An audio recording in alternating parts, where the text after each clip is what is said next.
السلام عليكم ورحمة الله وبركاته. إن شاء الله برضو نكمل جولاتنا كده في مرسى مطروح. جبت لكم فندق جميل جدا جدا. طبعا هو المسمى فندق، بس هي عمارة مليانة شقق بيسكنوها للمصيفين. أنا جربت طبعا النزول فيها قبل كده السنة اللي فاتت وعجبتني جدا، وهوريكم برضو نماذج من جوه للشقق. الفندق ده اسم نيو رمسيس. أنا مختاره لكم طبعا حاجة مميزة، حاجة موثوق فيها، حاجة أنا جربتها بنفسي. شفت الخدمة من جوه، قعدت معاهم أسبوع، فعرفت إن هم بصراحة مكان محترم. لو في اي حاجه في المكان مثلا ميه بتاع بيتواصلوا معاكي. في اسانسير، هنشوف كل ده مع بعض في الفيديو. طيب احنا فين كده؟ احنا في شارع التحرير، تاني تقاطع من شارع اسكندريه. بصوا المنطقه حيويه ازاي قدام جزاره اولاد جابر. بصوا المنطقه حيويه جدا، كل جنبك كل الخدمات. تحت كمان فرع وفي كابينه بنك مصر. بصوا هنا كده لو مشينا بالكاميرا هنلاقي هنا الموقف اللي انا هعمل لكم عليه زوم. بصوا دي صيدليه صالح. ايه صيدليه صالح دي بقى؟ هناك بقى الموقف هتلاقي ميكروباصات كلها اللي بتروح الغرام، بتروح عجيبه، بتروح كيلوباترا. كل بقى زي ما انت عايزه. هعمل لكم برده فيديو عن الميكروباصات دي، وهقول لكم المواصلات دي كويسه ولا لا. بس احنا دلوقتي الفيديو بتاعنا بخصوص الفندق نيو رمسيس. بصوا العماره شكلها عامل ازاي.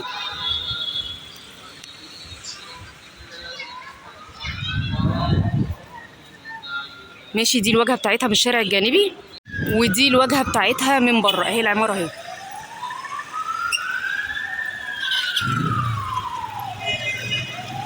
بصوا تحتكم اهو صيدليه، وتحتكم سوبر ماركت، وتحتكم امان. بصوا جنبكم هنا الاسواق، شايفين الشماسي اللي هناك دي كلها بتوع خضار وفاكهه. وجنبكم هنا موقف الميكروباصات. طب البحر فين يا ام يوسف؟ اهو البحر هناك اهو زي ما انتم شايفينه. الاشاره ده المسجد، انا مش متذكره اسمه بصراحه، بس ده مسجد مشهور. وهنا جنب المحافظه على طول، فهنا جنبك كل حاجه. وهنا شارع اسكندريه، يعني موقع حيوي متميز. جنبك المواصلات للشواطئ، جنبك السوق للخضار والفاكهه، جنبك البحر اهو.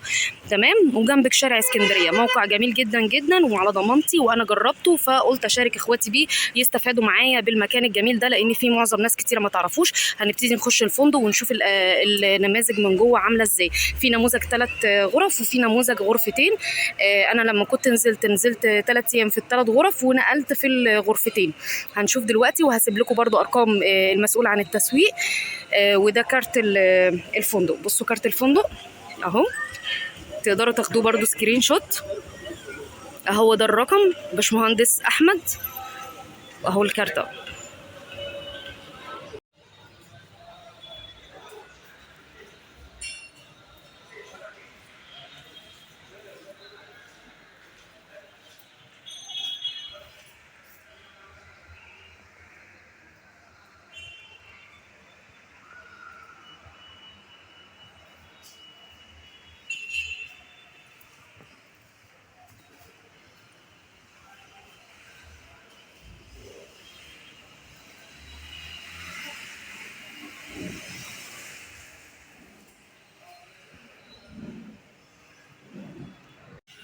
السلام على الاسانسير اهو.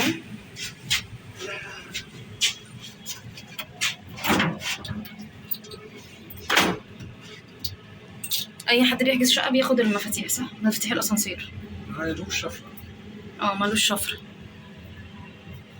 طيب هنبتدي كده نقول بسم الله. بصوا يا جماعه الشقه، اول ما تخش كده من باب الشقه على ايدكم الشمال في مطبخ. الوحده اللي انا كنت نازله فيها كان في هنا من تحت المرايه جزمه خشب. انا فاكره كويس كانت في الدور الثالث. بس الشقه اللي احنا فاتحينها اللي هي فاضيه ومتاحه حاليا ما فيهاش الجزامه. بصوا اهو المطبخ اهو، بوتاجاز، رخامه، غساله عاديه، وتلاجة. ماشي، ادي كده السفره. قبل بقى ما بتستلموا الشقه انا بحكي لكم على اللي حصل معايا انا.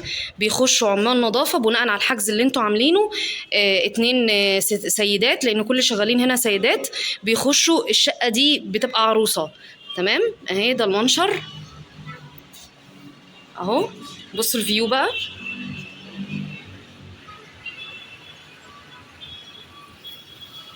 وده الفيو بتاعكم اللي هو البحر.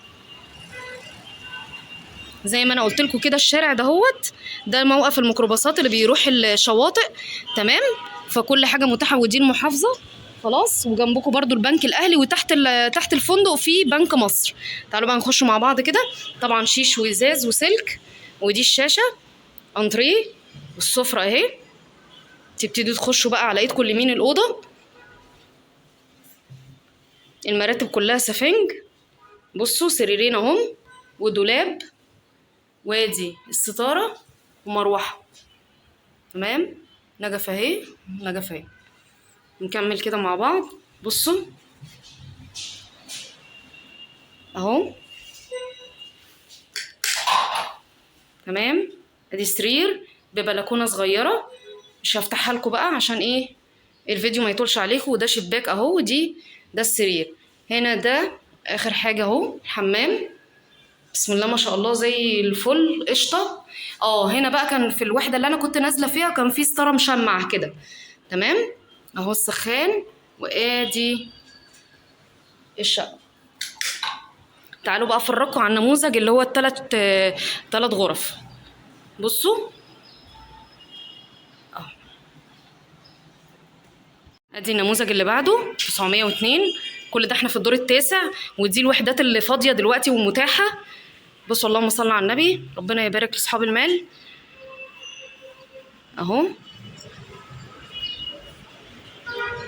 اهو دي البنزينه اللي هناك دي بتركبوا منها الميكروباصات توديكوا الموقف اللي فيه سوبر جيت وفيه ميكروباصات اللي بتروح مصر. وادي اهو الفيو بتاعك اهو. تمام. وده كمالة الشارع اللي بيدخلك بقى على السوق وشارع اسكندريه. تمام. تعالوا بقى نكمل. ادي المنشر اهو، شيش وازاز وسلك. الانتريه، السفره. نبتدي نخش كده في طرقه كبيره. بصوا اهي، يعني البلكونه اهي، نخش كده في طرقه. ماشي. على ايدنا اليمين المطبخ والتلاجة والغسالة. نكمل. بصوا الأوضة.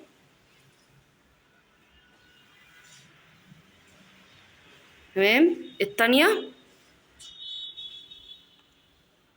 كل الشبابيك دي باصة على البحر، ودي الأوضة التالتة كل الشبابيك دي باصة على البحر، بس عشان وقت الفيديو. وادي الحمام اهو، فلة، كله فلة جميل. ماشي. تعالوا اوريكم. ادي كده دي الشقة النموذج التاني. بصوا النموذج ده بقى، خش من باب الشقة ده 901 اهو. سفرة، ادي الريسبشن، انتريه، شاشة. ادي البلكونة، خلي البلكونة في الاخر عشان باشمهندس واقف مستنيني. تمام. ادي اهو كل الشبابيك دي بتبص على البحر. بصوا الحمام قشطة. تمام. ادي المطبخ. بصوا الارضيات قمة النظافة. شقتين هناك خلاص. بصوا يا جماعة، انا حتى كان في بصوا البلكونة هنا بقى في النموذج ده تحفة كبيرة ازاي. بصوا اهو، والبحر قدامكم اهو.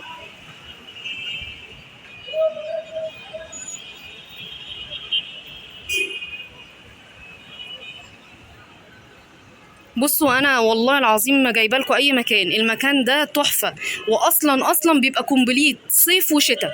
يعني انا لما جيتوا هنا في الشتاء كان معظمه كلهم ليبيين اللي منزلين فيه، لانه اولا في موقع استراتيجي، الناس محترمه جدا.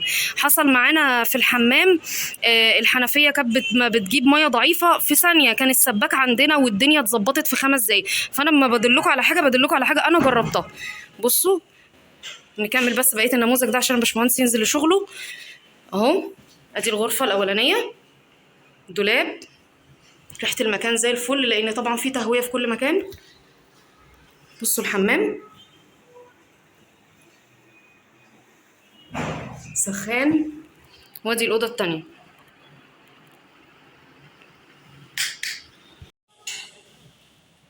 « 901 902 903 كده. كل ده في الدور التاسع يا باشمهندس صح؟ يا جماعه هو الدور كله بيبقى النموذج بيبقى 3 اوض ما عدا اللي بيبقوا في الصف ده، يعني اللي في الوش دي 3 واللي جنبها دي 3 ودي 2. ماشي. واللي هناك دي خالص برضو 3، بس كل ده بقى خلاص محجوز. تمام. فانتوا بقى انا هسيب لكم ان شاء الله ارقام بتاعتهم في صندوق الوصف، وفي الفيديو برضو انا مصوره لكم الكارت تقدروا تتواصلوا معاهم. بصوا برضو من ضمن المميزات اللي موجوده في الفندق ان في 2 اسانسير، فالاتنين اسانسير هيبقى مهما كان الضغط على الشقق الاتنين اسانسير بيبقى شغالين بكفاءه. وكمان في سلم اهو لو لا قدر الله لو حصل اي حاجه، وفي سلم كمان لعمال النظافه خاص بيهم هم.